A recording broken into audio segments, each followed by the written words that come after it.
kita berdoa. Terima kasih Tuhan, kami bersyukur untuk pagi hari ini Tuhan.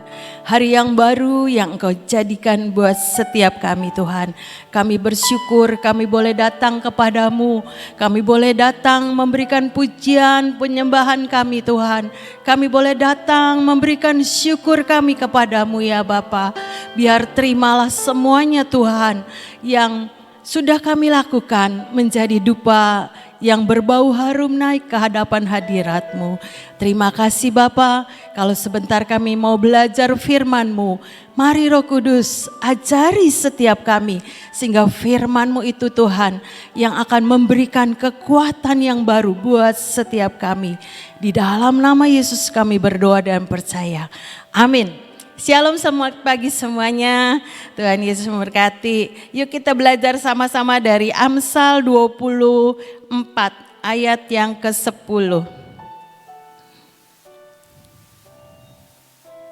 Amsal 24 ayat yang ke-10 dikatakan, jika engkau tawar hati pada masa kesesakan, kecillah kekuatanmu. Sekali lagi, jika engkau, saudara dan saya, tawar hati pada masa kesesakan, kecillah kekuatanmu. Masa kesesakan semua pasti nggak ada yang mau ya saudara-saudara. Tapi mau tidak mau, dalam masa-masa sesudah masa-masa sekarang, khususnya masa-masa sesudah pandemi ini ya saudara, resesi itu mulai dirasakan. Orang kecil, orang besar, orang yang punya uang, orang yang tidak punya uang, itu ada dampaknya ya saudara. Tapi Alkitab mengingatkan untuk saudara dan saya, jika engkau tawar hati pada masa kesesakan, kecillah kekuatanmu. Tawar hati itu seringkali tidak mau menghadapi masa-masa yang harus dihadapi ya saudara. Tidak terima dengan keadaan. Membuat semuanya itu bisa putus asa, tidak berpengharapan lagi. Sudahlah, enggak Tuhan-Tuhanan lagi, enggak pelayanan-pelayanan lagi. Saya sudah rajin, saya sudah begini, saya begini, tapi kok dapatnya begini. Itu membuat tawar hati ya saudara-saudara. Membuat kita itu bisa meninggalkan Tuhan, bisa mengambil jalan pintas untuk kesesakan itu bisa teratasi ya saudara. Ada banyak orang yang chat, saya lagi begini ya saudara-saudara. Tidak sedikit orang yang mengalami akan kesesakan yang mungkin yang sangat berat untuk dihadapi dari hari ke hari. Tapi Alkitab bilang dan mengingatkan untuk saudara dan saya, jika engkau tawar hati pada masa kekesakan, kecillah kekuatanmu. Jadi jangan tawar hati ya saudara-saudara.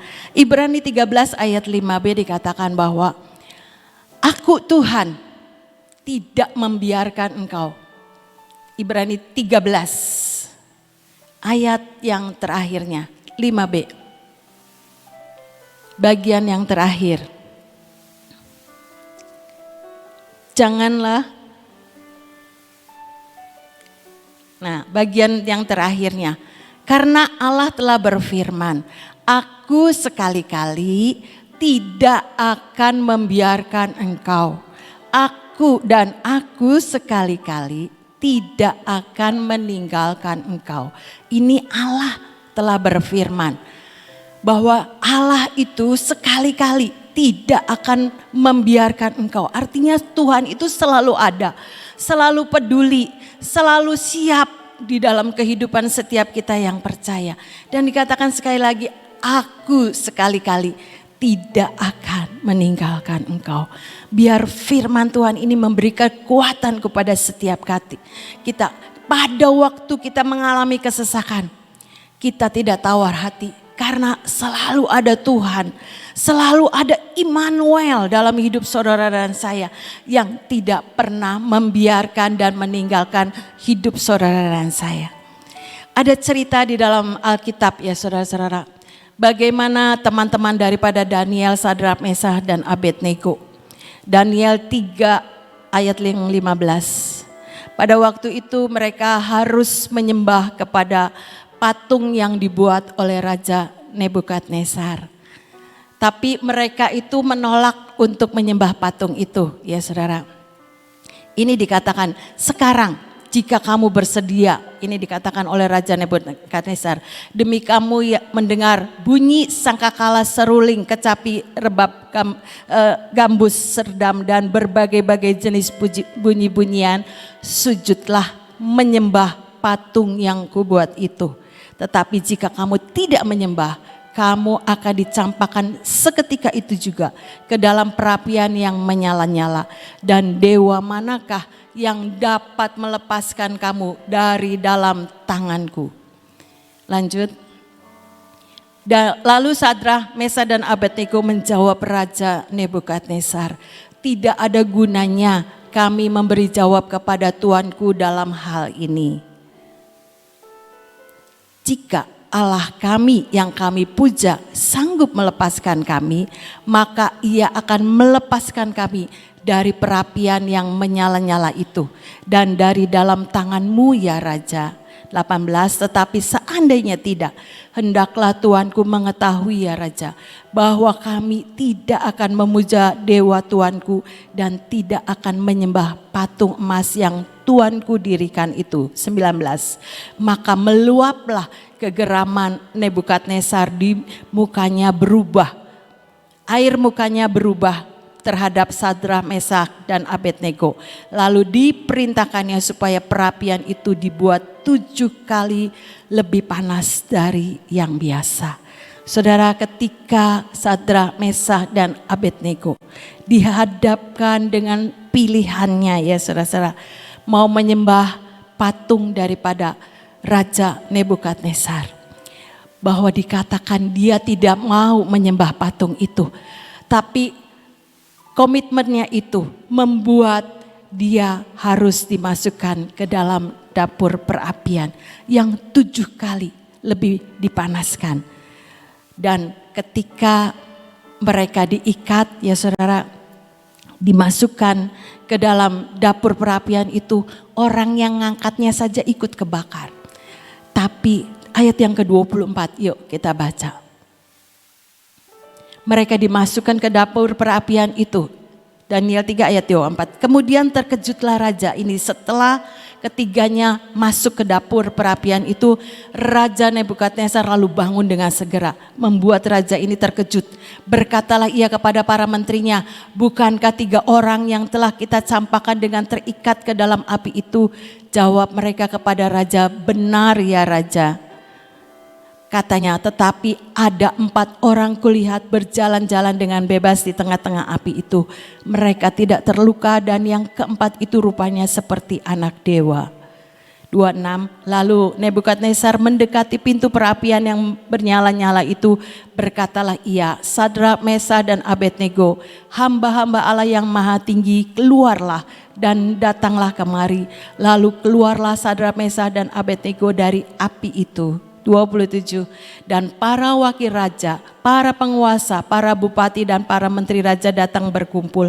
Mereka melihat bahwa tubuh orang-orang ini tidak mempan oleh api itu, bahwa rambut di kepala mereka pun tidak hangus, jubah mereka tidak berubah apa-apa, bahkan bau kebakaran pun tidak ada pada mereka. Allah sedang menyatakan kuasanya ya saudara, bahwa dia adalah Immanuel. Sekalipun Sadrak, Mesak dan Abednego ini masuk ke dapur perapian, tetapi pembelaan Tuhan itu nyata dan benar ya saudara-saudara. Sehingga Sadrak, Mesak dan Abednego itu bisa keluar dengan tidak terbakar. Itu kan sesuatu yang tidak mungkin secara manusia ya saudara-saudara. Orang dimasukkan ke dalam dapur api tidak kebakar, rambutnya pun tidak terbakar ya saudara. Tidak hangus, jubah mereka tidak berubah apa-apa, bahkan bau kebakaran pun tidak ada pada mereka. Wow, ajaib ya saudara. Dari cerita ini kita bisa merenungkan. Ketika Sadrak, Mesak dan Abednego memilih tidak menukarkan Tuhan dalam hidupnya dengan apapun. Demikian juga saudara dan saya, ketika kita memilih memegang Tuhan sebagai Tuhan Yesus Kristus dan Juru Selamat kita, sebagai penolong hidup saudara dan saya, sebagai perlindungan Tuhan dalam hidup saudara dan saya, sebagai pembela dalam hidup saudara dan saya, maka kuasanya akan dinyatakan. Sekalipun kita mengalami kesesakan, tapi biarlah kebenaran firman ini memacu saudara dan saya untuk tetap memegang Tuhan dalam hidup saudara dan saya, yaitu Tuhan Yesus Kristus. Tidak menukarkan dengan apapun ya saudara. Karena zaman sekarang ini banyak pilihan-pilihan dunia yang tawarkan ya saudara. Mau pilih mana? Pilih nyaman, tukar dengan yang lain, atau tetap memegang kebenaran firman Tuhan, memegang Tuhan Yesus Kristus sebagai Tuhan dan Juru Selamat saudara dan saya. Maka Ibrani tadi nyata dalam hidup saudara dan saya. Allah tidak akan membiarkan saudara dan saya, tidak meninggalkan saudara dan saya, karena Dia adalah Immanuel, pembela saudara dan saya. Walaupun kita masuk di dalam masa-masa kesesakan ya saudara. Di ayat yang lain ya saudara dikatakan ketika Daud juga menghadapi Goliat ya saudara. Sesuatu yang secara manusia kelihatannya aja Daud kecil, Goliat tinggi besar ya saudara. Dia dulu bekas prajurit sedangkan Daud itu sebagai seorang gembala. Itu rasanya sesuatu pertarungan yang tidak seimbang ya saudara. Tapi kenapa Daud dia berani menghadapi Goliat yang raksasa itu, dan Daud ujungnya mengalami kemenangan. Dikatakan di 1 Samuel 17 ayat yang ke-32 dulu. 1 Samuel 17 ayat yang ke-32. Berkatalah Daud kepada Saul, janganlah seseorang menjadi tawar hati karena dia. Hambamu ini akan pergi melawan orang Filistin itu. Lanjut. Tetapi Saul berkata kepada Daud, tidak mungkin engkau dapat menghadapi orang Filistin itu melawan dia. Sebab engkau masih muda, sedang dia sejak dari masa mudanya telah menjadi prajurit. Tetapi Daud berkata kepada Saul, hambamu ini biasa menggembalakan kambing domba ayahnya. Apabila datang singa atau beruang yang menerkam seekor domba dari kawanannya, maka aku menghajarnya dan melepaskan domba itu dari mulutnya. Kemudian apabila ia berdiri menyerang aku, maka aku menangkap janggutnya lalu menghajarnya dan membunuhnya. Ini adalah pengalaman-pengalaman Daud ketika dia menjadi penggembala kambing dombanya yang cuma 2-3 ekor, Alkitab tulis ya saudara. Tetapi itu menimbulkan iman dalam hidup Daud. Sehingga Daud ini ya saudara, sekalipun menghadapi Goliat, tapi dia tidak punya ketakutan, tidak punya kegentaran, tapi punya keberanian ilahi yang dari Tuhan. Sehingga Saul sebagai raja aja nggak mungkin kamu bisa mengalahkan. Tapi Daud percaya bahwa dia adalah orang yang mengandalkan Tuhan ya saudara. Dilanjutkan lagi 1 Samuel 17 ayat 45 sampai 50.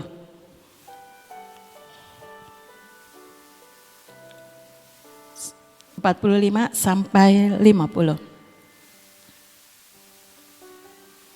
Tetapi Daud berkata kepada orang Filistin itu, engkau mendatangi aku dengan pedang dan tombak dan lebing. Tetapi aku mendatangi engkau dengan nama Tuhan semesta alam, Allah segala barisan Israel yang kau tantang itu. Hari ini juga Tuhan akan menyerahkan engkau ke dalam tanganku, dan aku akan mengalahkan engkau dan memenggal kepalamu dari tubuhmu. Hari ini juga aku akan memberikan mayatmu dan mayat tentara orang Filistin kepada burung-burung di udara dan kepada binatang-binatang liar, supaya seluruh bumi tahu bahwa Israel mempunyai Allah.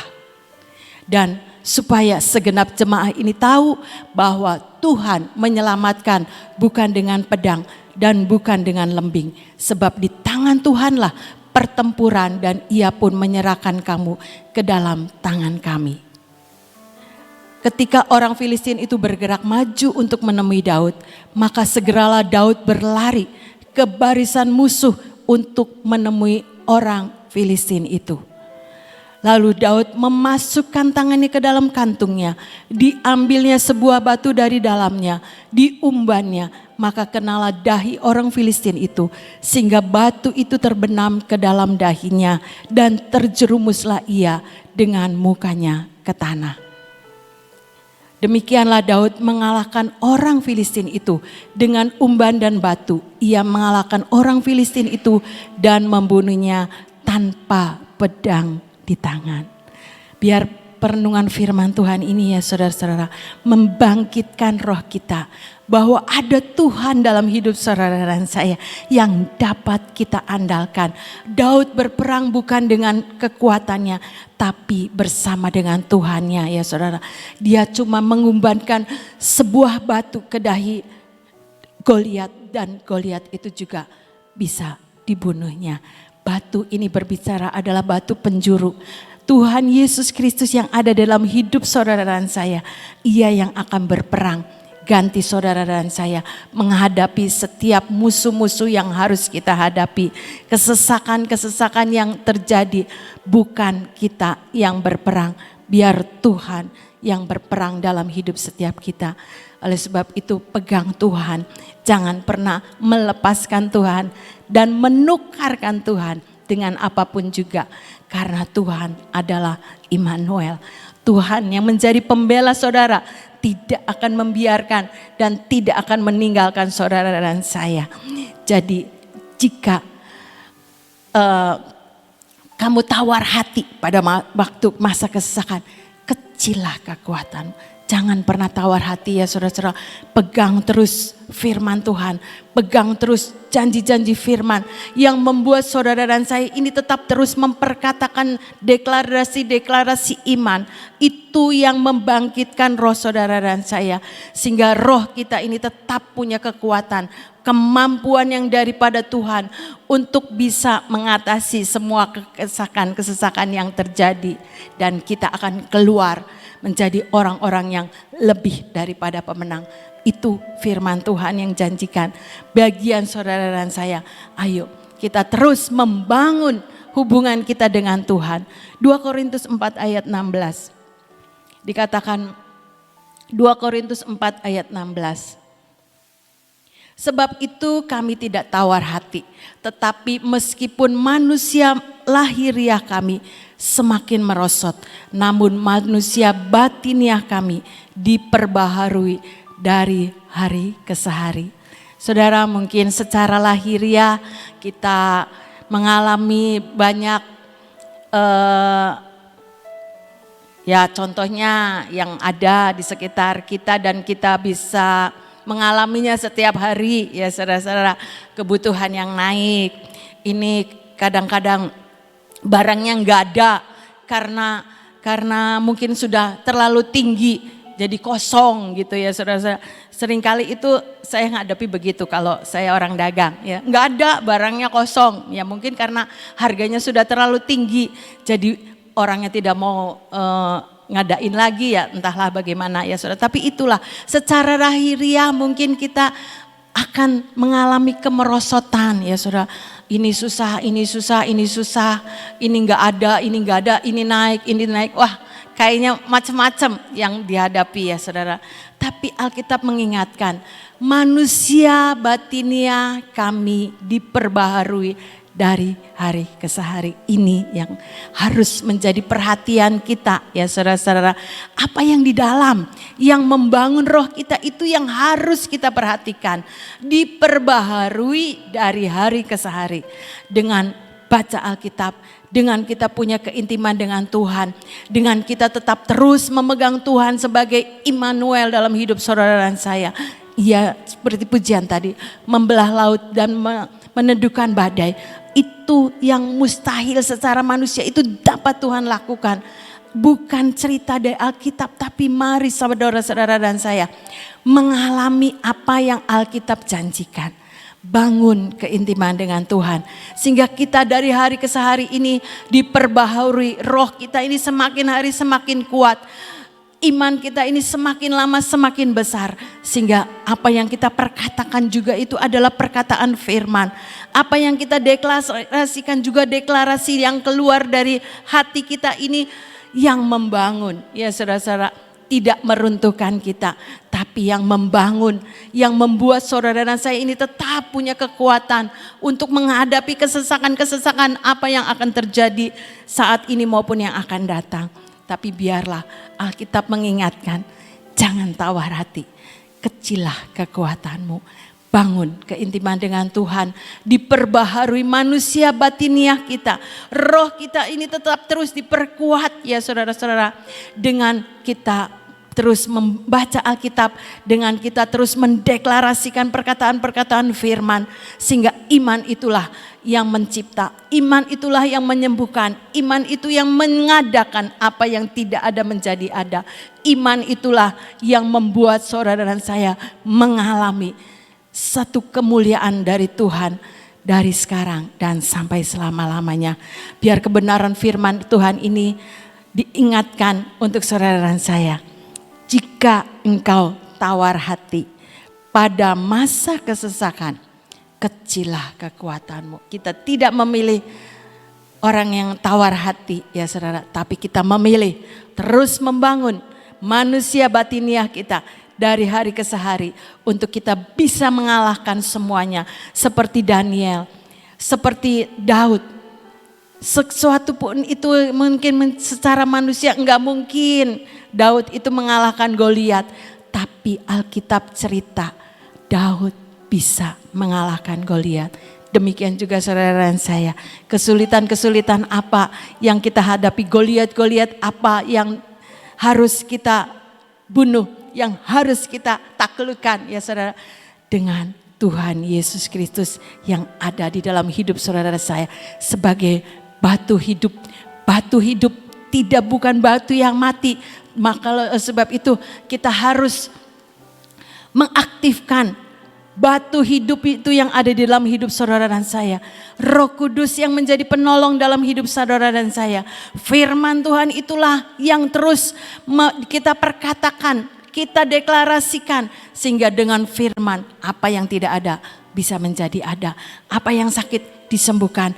Apa yang mengalami kelesuan ya saudara terus dibangkitkan.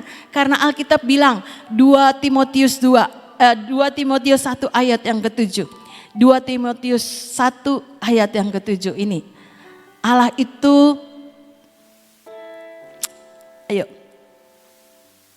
Ya, sebab Allah memberikan kepada kita bukan roh ketakutan, melainkan roh yang membangkitkan kekuatan, kasih dan ketertiban. Jadi roh Allah yang ada dalam hidup saudara dan saya itu adalah roh yang membangkitkan kekuatan, yang memberikan kasih, yang memberikan ketertiban. Bukan membuat kita jadi takut, bukan membuat kita jadi mundur ya saudara-saudara. Tapi kita tetap terus punya kekuatan, maju bersama dengan Tuhan, melakukan semua perkara-perkara yang besar yang Tuhan mau kita kerjakan. Karena ada Yesus, ada batu hidup itu dalam hidup saudara dan saya. Kita bisa menaklukkan semuanya bersama dengan Tuhan. Mari saudara dan saya tetap semangat, cari Tuhan, cari kekuatannya, membangun manusia batiniah kita dari hari ke hari. Dengan firman-Nya, dengan persekutuan kita bersama dengan Tuhan. Tuhan Yesus memberkati, amin. Saudara, tawar hati ya. Tawar hati itu sebenarnya dari katakan hatinya tawar. Ini suatu ungkapan ya. Sebab kita kan nggak pernah jilat hati kita. Bagaimana bisa tahu apa arti tawar? Saudara tahu tawar itu tidak ada rasanya. Betul nggak? Kalau dikatakan air ini kok tawar karena nggak ada manisnya dan sebagainya. Terus masakan ini tawar ya karena kurang asin, jadi gak ada rasanya ya. Kenapa sih? Kenapa bisa tawar hati? Tawar hati itu disebabkan karena kita kecewa. Apa yang kita harapkan tidak terjadi. Nah, ini bisa mengakibatkan kita sudah nggak punya rasa lagi. Suatu keluarga kadang-kadang kalau lagi bertengkar, lagi mau sampai di ujung tanduk mau terjadi perceraian. Kalau saya tanya selalu begini, kenapa sih kamu ini kan sudah menikah sekian tahun, sudah gak punya rasa, katanya gitu. Ya, nah, kalau seorang lagi pacaran, terus lagi bertengkar nih, mau putus. Kalau saya tanya, nah kamunya udah pacaran lama kok kayak gini, sudah gak punya rasa, katanya gitu. Nah, inilah yang dinamakan tawar hati. Tawar hati itu disebabkan tadi ya karena kecewa, ya, karena putus asa, karena apa yang diharapkan tidak terpenuhi, itu bisa tawar hati. Ya. Jadi tadi sudah diterangkan panjang lebar bagaimana caranya kita itu tidak tawar hati. Ya. Harus kembali kepada kasih yang mula-mula. Saya percaya firman ini berbicara kepada saudara dan saya. Mari kita berdoa. Terima kasih ya Bapak. Untuk selama 1 jam kami boleh menyembah Engkau. Kami boleh mendengar sebagian daripada firman-Mu. Terima kasih Tuhan.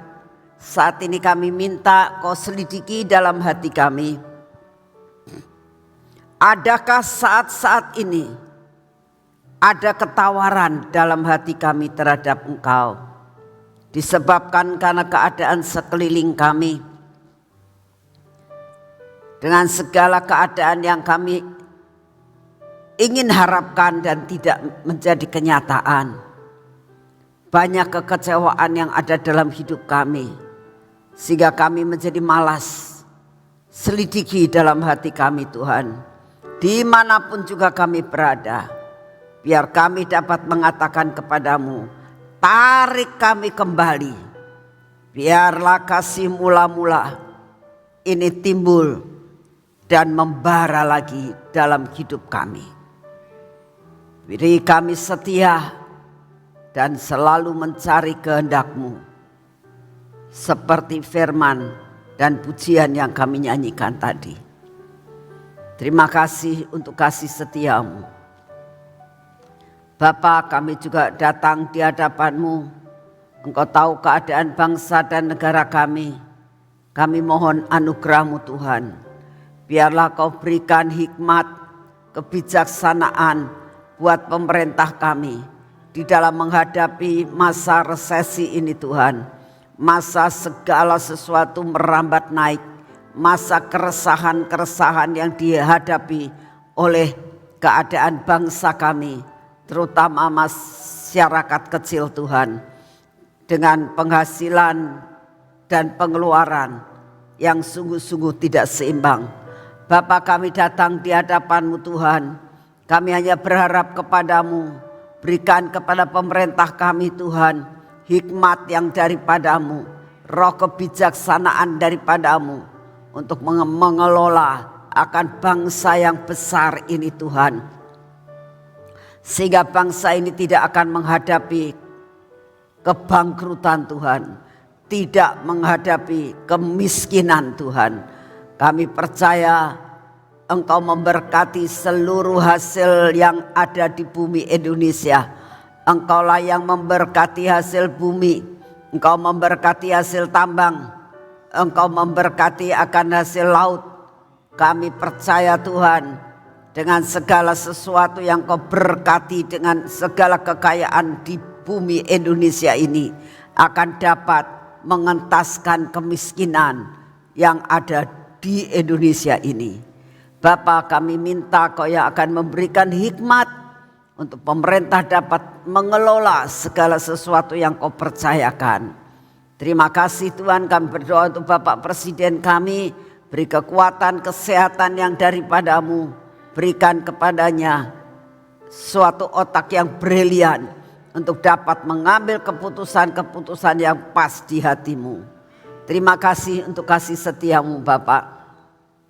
Saat ini kami berdoa buat saudara-saudara kami yang hari ini akan berangkat menuju Balikpapan dan pelayanan menuju ke Banjarmasin. Kami persembahkan kepadamu untuk mereka boleh kumpul di Balikpapan dan melakukan bagian-bagian mereka seperti yang Engkau mau. Terima kasih untuk kasih setiamu.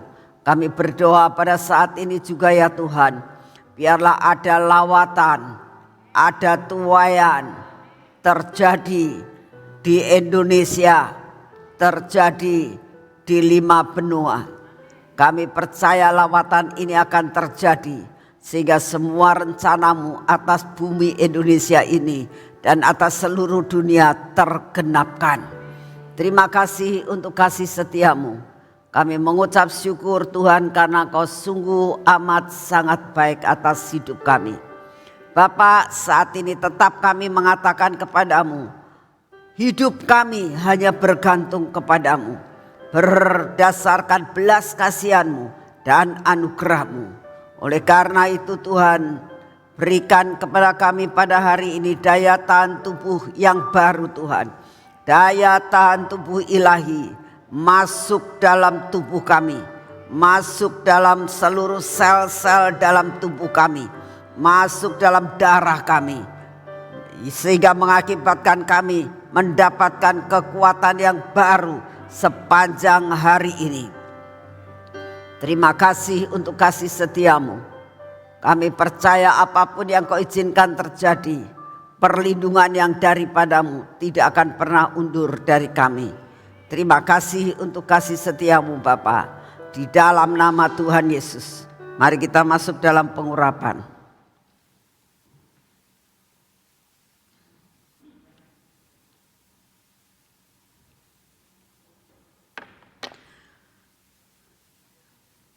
Pagi ini kami melakukan pengurapan atas tubuh kami Tuhan.